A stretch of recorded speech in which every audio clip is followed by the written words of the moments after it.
Hai, jika kalian bertemu seseorang yang mengaku bahwa dia itu mendengar suara dari langit dan suara tersebut menyuruhnya untuk melakukan sesuatu dan sesuatu itu berupa perintah yang harus dilakukan. Misalnya, pas kemarau, dia disuruh suara dari langit tersebut untuk berdoa agar diturunkan hujan. Beberapa saat kemudian, hujan itu betul-betul turun. Pasti kalian tidak menganggapnya serius dan ini hanyalah sebuah kebetulan. Apalagi jika kalian paham penjelasan ilmiah di balik turunnya hujan. Tapi jika ini terjadi di zaman dahulu di mana sains belum berkembang dan kebanyakan orang itu belum rasional, maka orang tersebut bisa saja dijadikan nabi dan membuat agama.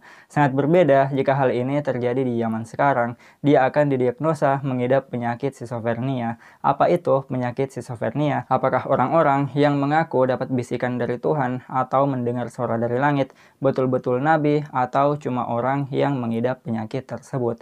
Temukan jawabannya di video kali ini, oke?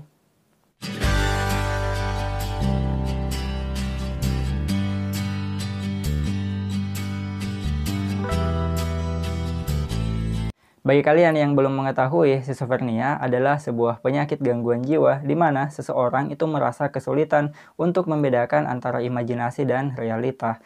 Ini membuat seseorang merasa yakin mendapat bisikan, melihat sesuatu, atau pernah mengalami sesuatu yang luar biasa. Orang yang mengidap schizophrenia dalam skala berat oleh masyarakat itu sering dianggap sebagai orang gila. Namun, dalam kadar yang lebih rendah, ketika pengidapnya masih bisa terlihat normal, ditambah pengidapnya adalah orang yang religius atau terkait dan terkenal dengan dunia gaib atau biasa disebut dengan paranormal. Semua ini sering diartikan sebagai pertanda kemampuan spiritual. Padahal bisa jadi ini hanyalah self-delusion atau penyakit schizophrenia. Fenomena penyakit ini sebenarnya dapat menjelaskan mengenai banyaknya orang-orang yang mengaku mendapat bisikan dari setan, jin, arwah, hingga mereka yang mengaku sebagai nabi. Seseorang pengidap schizophrenia bisa saja terlihat sangat bijak, jujur, dan meyakinkan. Namun sebenarnya ini adalah masalah gangguan syaraf dan bisa dideteksi oleh ahli syaraf. Bagaimana seseorang bisa percaya dirinya adalah nabi? Kepercayaan bahwa nabi adalah pilihan Tuhan yang diberikan kepada orang-orang tertentu secara khusus dapat membuat orang itu menginginkan dirinya untuk menjadi the special one atau orang suci yang ditunjuk Tuhan, kemudian dimuliakan dan dipuja banyak orang. Ketika keinginan ini menjadi sangat kuat, ditambah gejala schizophrenia, ini semua dapat menggiring pengakuan sebagai nabi atau sekedar mengaku mendapat bisikan dari Tuhan. Orang-orang yang menyangkalnya akan mengatakan bahwa bisikan tersebut berasal dari iblis, setan, atau semacamnya sesuai dengan kepercayaan mereka. Fenomena ini dapat membuat manusia yang hidup di sekitarnya terjerumus pada delusi yang lebih dalam atas sesuatu yang belum tentu benar terjadi. Dalam dunia mistik misalnya, ketika seseorang terlalu mempercayai kekuatan supranatural dan kekuatan goib, ada kalanya tergiring pada wishful thinking, di mana dia kemudian merasakan keinginan yang sangat kuat untuk mendapatkan konfirmasi ataupun pertanda dari entitas supranatural yang mereka cari. Keinginan yang sangat kuat ini ditambah kondisi fisik serta syaraf yang terganggu sangat mungkin menciptakan halusinasi atau gejala penyakit schizophrenia. Sebagai contoh, pada tahun 2006 di Texas, seorang ibu bernama Dana Scholzer membunuh anaknya bernama Maggie. Dia mengaku kepada polisi bahwa dia dengan berat hati membunuh anaknya karena mendengar suara dari Tuhan. Dia terinspirasi dengan kisah dalam kitab suci yang dia percayai, yang menceritakan tentang seorang nabi yang juga mendapatkan bisikan untuk mengorbankan anaknya, meskipun pada akhirnya dia mendapatkan perintah untuk menghentikannya. Berbeda dengan nabi terdahulu, wanita ini tidak mendapatkan wahyu untuk membatalkan pengorbanan anaknya.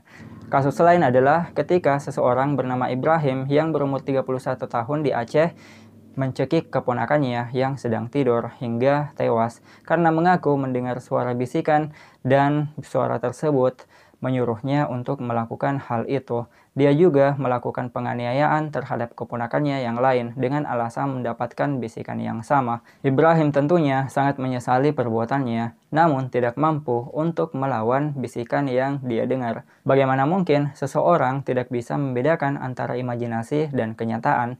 Ini bisa disebabkan oleh false memory, dan hal ini dapat terjadi pada siapapun. Jika Anda sering melamun, menggemari cerita fiksi, dan membayangkan menjadi bagian dari cerita atau mengkonsumsi obat-obatan yang membuat Anda tidak bisa membedakan imajinasi dan realita, maka potensi Anda mendapatkan penyakit ini sangat tinggi. Hal yang membedakan antara imajinasi tentang sebuah pengalaman dan pengalaman yang nyata dalam ingatan hanya terletak pada seberapa nyata gambaran tersebut dalam ingatan kita. Imajinasi dan memori sangat mungkin tertukar. Pada saat kita mengalami sesuatu, memori yang terekam sangatlah kompleks karena melibatkan indera penglihatan, penciuman, peraba, dan lain sebagainya, sehingga membaur menjadi sesuatu yang sangat vivid atau nyata. Berbeda jika kita sekedar berimajinasi mengenai suatu peristiwa, di mana informasi yang terekam atas imajinasi tersebut hanya sebatas visual dan tidak sejelas dan selengkap ingatan yang nyata. Apa yang terjadi saat pengalaman nyata tidak menyimpan informasi yang kuat? Kita bisa menganggapnya tidak pernah terjadi atau lupa, atau menganggapnya sebagai imajinasi. Begitupun sebaliknya, saat imajinasi kita itu sangat kuat, bahkan kita mengingat bau yang sebenarnya tidak pernah ada, kita bisa saja menganggapnya sebagai pengalaman yang nyata, meskipun sebenarnya itu hanyalah imajinasi.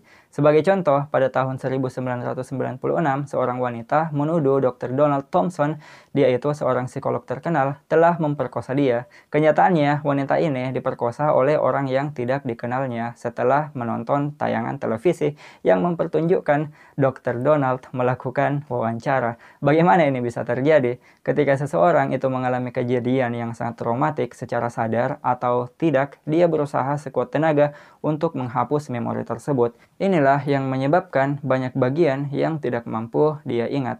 Pada saat pengadilan, wanita tersebut memaksa ingatannya untuk mengingat secara detail kejadian tersebut. Fragmen-fragmen atau potongan-potongan kejadian yang dia ingat itu tersusun menjadi realita baru. Dan hal ini itu tidaklah akurat. Karena kenyataannya wanita tersebut tidak pernah bertemu dengan Dr. Donald dan hanya melihatnya lewat televisi. Ini semua menunjukkan bahwa kadang kita itu ditipu oleh daya ingat dan panca indera kita. Penyakit skizofrenia banyak diderita oleh orang-orang dalam usia produktif bahkan remaja. Inilah yang kemudian menyebabkan gejala delusi, termasuk melihat hantu dan mendapat bisikan goib. Hal ini benar-benar dipercayai oleh seseorang dan secara meyakinkan menceritakannya kepada orang lain. Jadi intinya, jangan begitu saja percaya pada mereka yang mengaku mendengar dan melihat sesuatu yang luar biasa, khususnya yang bertentangan dengan hukum alam. Segala klaim luar biasa harus mempunyai bukti yang luar biasa pula agar dapat dianggap benar dan valid. Kemudian, demi kebaikan orang tersebut, sarankanlah untuk menemui psikolog, ahli syaraf, dokter, dan para ahli medis lainnya, karena bisa saja mereka itu menderita penyakit skizofrenia. Cukup sekian dulu yang bisa saya sampaikan pada kesempatan kali ini. Semoga bermanfaat bagi teman-teman sekalian. Jika kalian mempunyai pertanyaan, jangan lupa untuk tinggalkan di kolom komentar. Jangan lupa pula untuk tekan tombol subscribe-nya, nyalakan loncengnya agar kalian tidak ketinggalan informasi-informasi menarik lainnya. Dan ingat teman-teman, tetaplah belajar karena sains itu indah, menyenangkan, dan mudah dipahami. See you again next time. Bye-bye.